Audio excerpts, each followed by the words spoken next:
동화 작가인 안데르센의 대표작인 인어공주는 많은 컨텐츠의 소재로 이용되었습니다. 그리고 오늘 이야기할 파리의 인어 또한 그런 인어공주가 본격적으로 등장하는 영화입니다. 거기에 낭만의 도시라 불리는 파리를 배경으로 한다는 것은 이 영화가 조금 특별하게 느껴지는 이유이기도 합니다.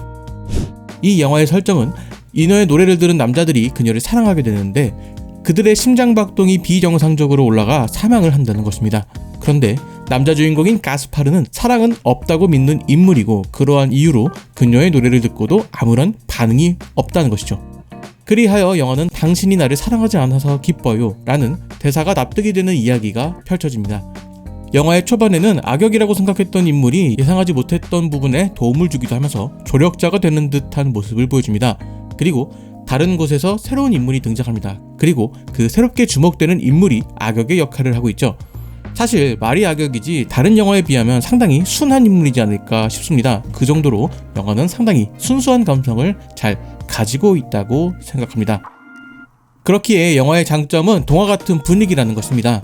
실제로 존재하지는 않지만 영화의 배경은 실제 인어가 존재할 것 같은 느낌을 줍니다.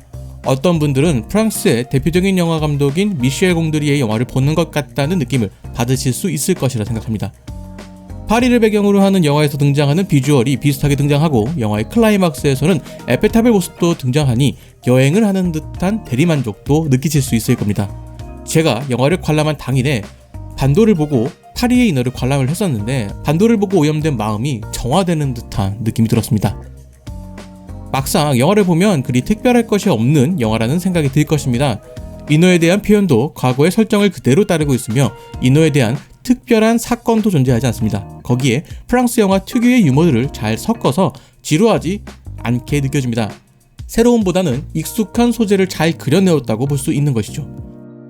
결과적으로는 특별할 것 없는 소재와 배경을 소박하면서도 일상적인 이야기로 풀어내고 있다는 것입니다. 그렇기에 짧은 러닝타임을 가지고 있는 영화임에도 불구하고 누군가에게는 조금 지루하게 느껴질 수도 있는 영화일 것 같습니다.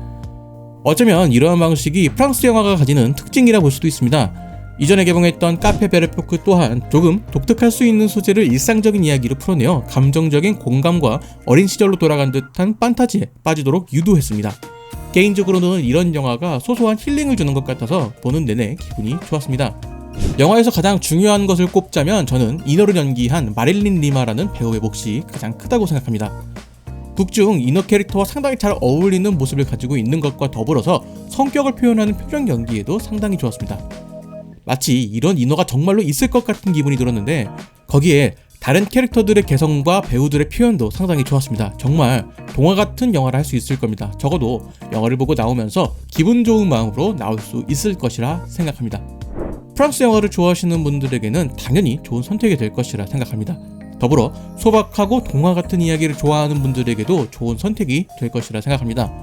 큰 담론이나 사회적 메시지를 담고 있는 것은 아니지만 소소하게 재미있는 그런 영화입니다. 큰 규모의 시끄러운 영화에 지친 여러분들에게 휴식과 힐링이 될 수 있는 영화가 될 것입니다. 기회가 된다면 한 번 더 보고 싶은 마음이 생기는 그런 영화입니다.